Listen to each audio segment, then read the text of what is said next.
अगला सवाल है, कहा जाता है कि आज्ञा चक्र माथे पर त्वचा से लगभग 1.5-2 इंच की गहराई पर है, इसका क्या अर्थ है? मुझे इसको साधने में कठिनाई होती है। निवेदन है कि जो चीज आपको कठिन लगे उसको छोड़ दें। बहुत सारी विधियां हैं ध्यान की, जो हमें सरल लगे, सुगम लगे, अनुकूल लगे, मजेदार लगे, उसमें रस लीजिए, उसमें डूबिए, उसमें आसानी से यात्रा होगी। और जहां आपको लगे कि ये तो कठिन सा है, कुछ मजा नहीं आ रहा, कुछ खास प्रभाव इसका पड़ा नहीं, उसको छोड़ दीजिए। अक्सर क्या होता है, हमारा ईगो चैलेंज की तरह लेता है, अहंकार को चुनौती मिल जाती है कि ये नहीं हो रहा है, करके रहेंगे। नहीं, ये गलत बात है। संसार में आप अहंकार को प्रतिष्ठित करना, अध्यात्म में इसकी कोई जगह नहीं है। आपको कुछ साबित नहीं करना है, सिद्ध नहीं करना है, किसी को बताना नहीं है कि आपने कोई महान कठिन कार्य कर लिया, कि हिमालय चढ़ गए। काहे के लिए चढ़ रहे हिमालय? अपने घर में चैन से रहो। जिस चीज से चैन मिलता है, शांति मिलती है, प्रसन्नता आती है, सहज प्रसन्नता, जिसको करके आपको ऐसा न लगे कि मैंने कोई मेहनत की है, बड़ा सुखद अनुभव महसूस हो, उस वाले ध्यान प्रयोग में आप डूबना।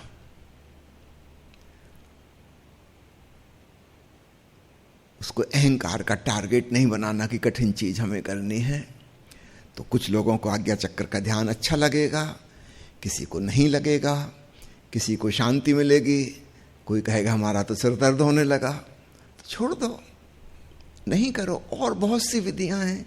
हृदय पे ध्यान करो, नाभि केंद्रित ध्यान करो, तांडेन की साधना है, बड़ी प्यारी साधना है। ब्रह्मनाद में डूबो। एक और चीज कह दूं, चूंकि यहां पर हम त्राटक का प्रयोग कर रहे 6 दिन से, आंतरिक प्रकाश देखने का प्रयास कर रहे हैं। कुछ लोगों को अगर वो रात को करके सोए इसको, तो उनको नींद नहीं आएगी। मैं आपको बता चुका हूं, हमारी जो पिनियल ग्लैंड है वो त्वचा से लगभग 1.5-2 इंच भीतर है ब्रेन में, और उसकी हिस्टोलॉजिकल जो स्ट्रक्चर है वो आंख की रेटिना जैसा है, अर्थात लाइट सेंसिटिव। वो वास्तव में आंख जैसी ही है, प्रकाश के प्रति संवेदनशील।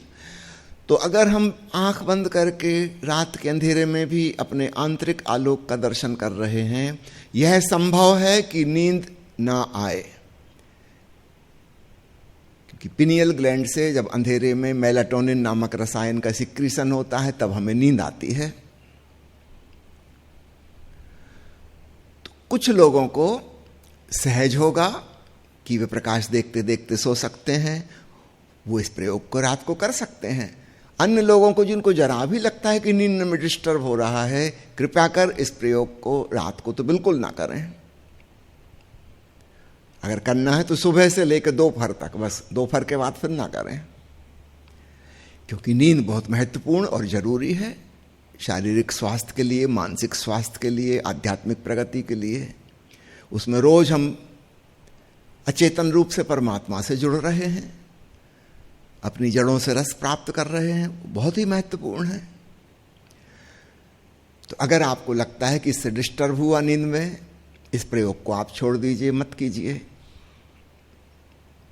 हाँ, ओंकार श्रवण करते करते सोना आसान है, क्योंकि सुनने में एक प्रकार की पैसिविटी होती है, निष्क्रियता, एफर्टलेसनेस। परमात्मा ने हमारे कान खुले ही बनाए हैं, बंद करने का कोई इंतजाम ही नहीं है। तो रात को भी हम सुनते तो रहते हैं जो कुछ भी हो रहा है। कोई भी आवाज आ रही हमको सुनाई पड़ती है, उसके बावजूद भी हम सो जाते हैं। हाँ, किसी विशेष चीज के लिए हम सतर्क होते हैं। मान लो यहां आप सब 50 लोग सो गए और मैं एक व्यक्ति का नाम लेके पुकारूं, भूपेंद्र स्वामी। भूपेंद्र स्वामी उठ जाएंगे, क्या बात है, क्यों मेरा नाम पुकारा गया। बाकी के लोग मजे से सोए रहेंगे, कोई खर्राटे भर्राता वो भरता रहेगा। अर्थात नींद में भी हम सुन रहे हैं, हमें सुनाई पड़ गया कि हमारा नाम पुकारा गया है, कोई खास बात है, उठना होगा। और बाकी के जो लोग खर्राटे भर रहे हैं, इनने भी सुना है और इनको पता है कि भूपेंद्र हमारा नाम नहीं, हम क्यों उठे। सुनाई उनको भी पड़ा, लेकिन वो नहीं जागे क्योंकि उनका नाम नहीं था। तो श्रवण की घटना बिल्कुल विश्रामपूर्ण तरीके से लगातार चल ही रही है। इसमें हमारा एक्टिविटी, हमारा प्रयास, हमारा एफर्ट आवश्यक नहीं है। तो ओंकार श्रवण करते करते नींद में डूब जाना आसान है, प्रकाश दर्शन करते करते नींद में डूबना कठिन है। इस भेद को याद रखिएगा ताकि आप अपने लिए अनुकूल चीज चुन सकें। निष्प्रयत्न होना जरूरी है नींद में जाने के लिए। हम अपनी तरफ से कुछ ना कर रहे हों, अगर हमारे भीतर वो कर्ता भाव मौजूद है, फिर हम रिलैक्स नहीं हो पाएंगे, नींद में नहीं जा पाएंगे। हम भीतर ही भीतर कुछ कर रहे हैं। श्रवण में ये संभव है कि हम बिल्कुल रिलैक्स हो जाएं और श्रवण अपने आप घट रहा है, वो हमारी क्रिया नहीं है। तो आंखों में तो इंतजाम है खोलने बंद करने का, कान में ऐसा कोई इंतजाम प्रकृति ने नहीं किया है, इसलिए देखने में एक प्रकार की एक्टिविटी है। देखना एक प्रकार से आक्रामक है। जब आप किसी को गौर से देखते हैं तो आप एक प्रकार का हमला कर रहे हैं उस पर। इसलिए आप किसी को देर तक देखते रहें, उस व्यक्ति को अच्छा नहीं लगता, वो बेचैन हो जाएगा, क्यों मेरी तरफ घूर रहे हो। घूरने वाले को हम लुच्चा कहते हैं और उसी से आलोचक शब्द बना है। जो चीजों को घूर घूर कर देखता है, उनका विश्लेषण करता है, मीन मेख निकालता है, वो आलोचक। लोचन शब्द उसमें आ गया, लोचन यानी आंख। कोई आपको सुने तो आपको बहुत अच्छा लगता है। देखिए कल रात को हम लोग बैठे थे, कितने मित्रों ने कुछ गीत सुनाए, चुटकुले सुनाए। जो व्यक्ति सुना रहा उसको बहुत अच्छा लग रहा है कि कोई ध्यान से सुन रहा है। कोई देखे गौर से तो आपको अच्छा नहीं लगता, आप रेस्टलेस हो जाओगे कि देख क्यों रहे हो। देखने में एक प्रकार का आक्रमण है। जब आप किसी को सुनते हो तो एक प्रकार की प्रेम की भावदशा बनती है। पश्चिम में तो मनोविज्ञान का एक बहुत महंगा धंधा ही शुरू हो गया, वो कुल मिला के सुनने का है।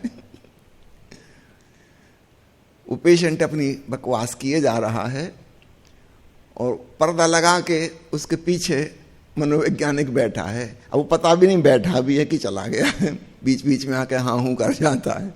उसको लगता है कि मेरी बातें सुन रहा है, बड़ा रिलैक्स हो जाता है, बड़ी शांति मिलती है, मानसिक तनाव दूर हो जाते हैं। कोई तुम्हें गौर से सुन रहा है। ये धंधा जल्दी ही आउट ऑफ डेट होने वाला है, क्योंकि अब एआई के आविष्कार के बाद अब आप एआई से बात कर सकते हैं खूब अच्छे से, वहां से रिप्लाई भी आएगा। जीवित व्यक्ति तो कभी कभी नाराज भी हो जाते हैं कि बोर कर दिया।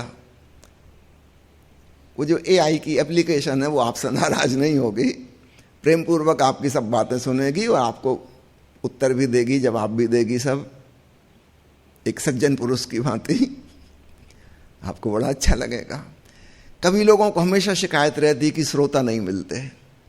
अब बिल्कुल निश्चिंत हो जाएं, आप एआई को भी कविता सुनाएं और वो तालियां भी बजाएगी, प्रशंसा भी करेगी और सिर्फ आगे फरमाइश भी करेगी कि ये वाली सुनाइए, वो वाली सुनाइए। पश्चिमी देशों में जहां अधिकांश लोग अकेले अकेले रह रहे हैं, अभी मैं अमेरिका में था तो जिस एरिया में था वहां मैंने देखा दूर दूर बड़े बड़े बंगले हैं, एक एक बंगले में 50-50 आदमी रह सकते, इतने कमरे हैं। अगर रहता एक आदमी है और एक कुत्ता। यदा कदा किसी घर में जोड़ी से रह रहे हैं, 2 लोग हैं और 2-3 कुत्ते हैं, क्योंकि पति का अपना कुत्ता है, पत्नी का अपना कुत्ता है।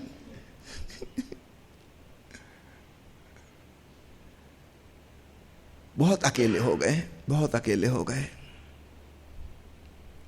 एक सज्जन आए थे मिलने के लिए, भारतीय हैं वो, लंबे समय से वहां रह रहे हैं।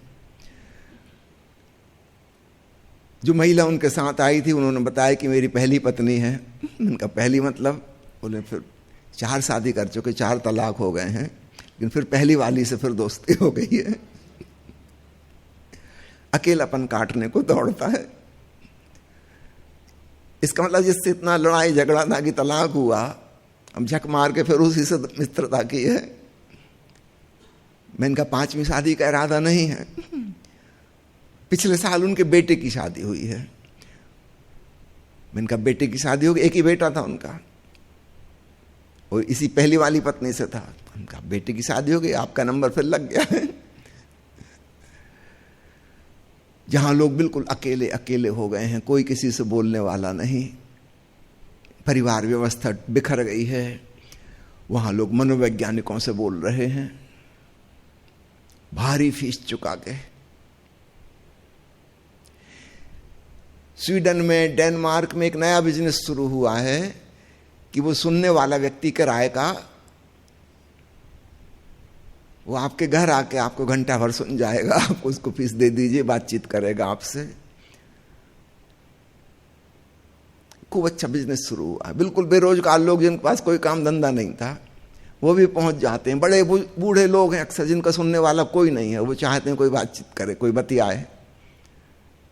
खूब बड़ा धंधा शुरू हो गया। आप पहुंच जाइए, 1 घंटा फीस ले लीजिए, और उसको सुनाना है 2 घंटे की फीस ले लीजिए। गजब का धंधा शुरू हुआ है। पर ये जल्दी आउट ऑफ डेट हो जाएगा, क्योंकि रोबोट और एआई ये काम बखूबी कर लेंगे और बोर भी नहीं होंगे।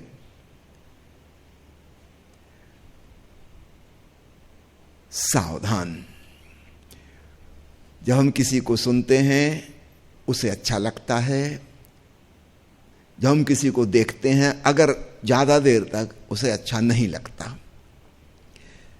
कारण देखने में एक प्रकार की हिंसा है, आक्रमण है। सुनने में ग्रहणशीलता है, आप दूसरे को रिसीव कर रहे हैं, वेलकम कर रहे हैं। इसलिए श्रवण वाला ध्यान नींद में बाधा नहीं पहुंचाएगा, दर्शन वाला ध्यान बाधक बन सकता है किसी किसी को, अतः वो इस प्रयोग को ना करें।